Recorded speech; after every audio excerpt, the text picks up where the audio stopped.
Hello and welcome to the Whisky.com news on this 14th of September 2020. And as I told you over the last weeks, we have a lot of new bottlings, but the bottlings are here and there interrupted by other news. So not everything is bottlings, but a lot of them are. And let's start with new bottlings from Benriach. This is actually a bit bigger for Benriach because they're really changing their core range. And I'm gonna have to read that because there are so many of them.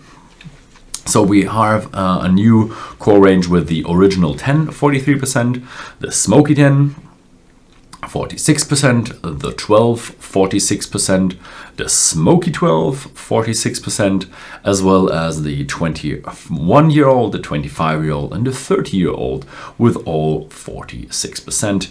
They all have new designs and they will be available worldwide since in September. So they will come out recently. Some of you might have already seen them.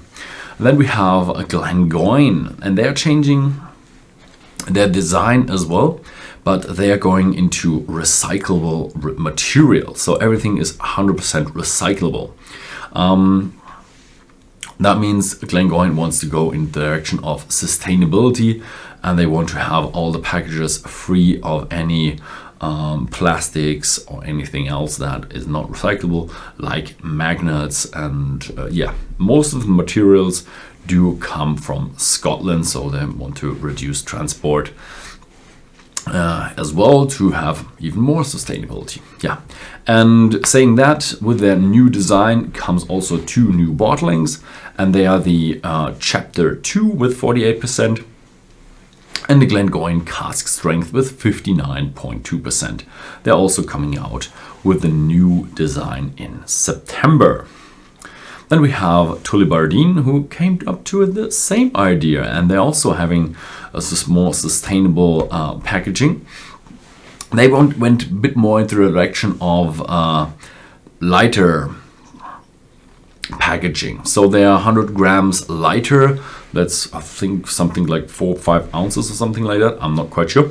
And with this lighter design, they have less material and therefore less waste and less problems for the environment, and therefore more sustainability. Also, the packaging will have a new styling design.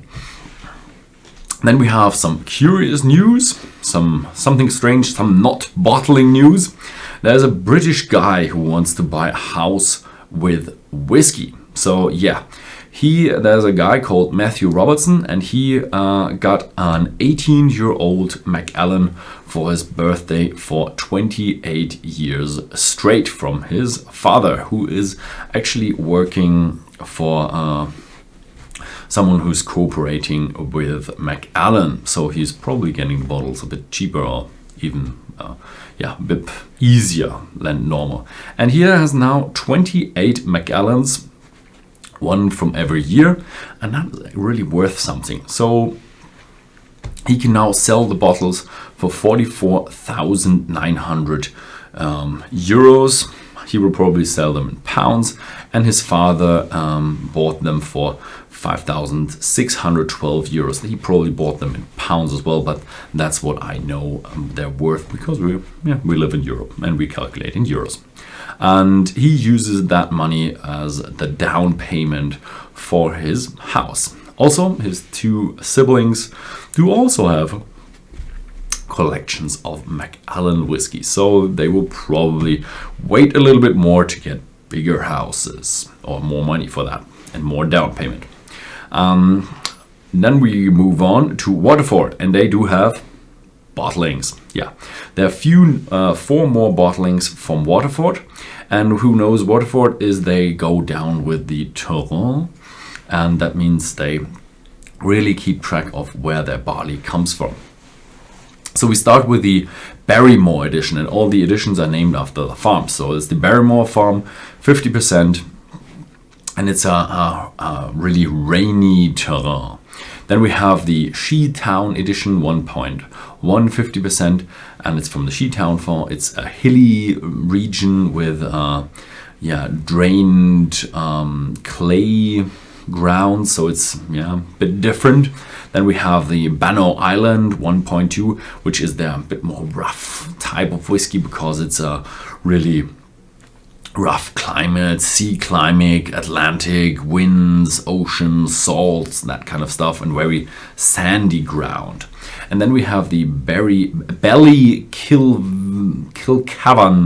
that's really Irish, 1.250%, and it comes from the same named farm near Kilkenny. And that is really known for their barley because it's a really good maltable barley that is grown there. So kind of a bit of a more of a mainstream one going on. And because they want to have more from the region, it's not triple distilled, which is pretty unusual for the Irish whiskies. Then we have news from Buffalo Trace with Bottlings. They have their Antique Collection 2020 out. First of all is the George T. Stagg Bourbon, 65.2%. And then we have the William Weller, an unfiltered bourbon with 67.25%. Then we have the Thomas H. Handy Sazerac. It's a rye, unfiltered, 64.5%.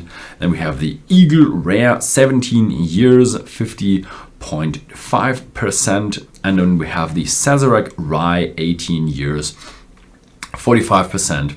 And they will all be available around September, beginning October, with roughly about $100.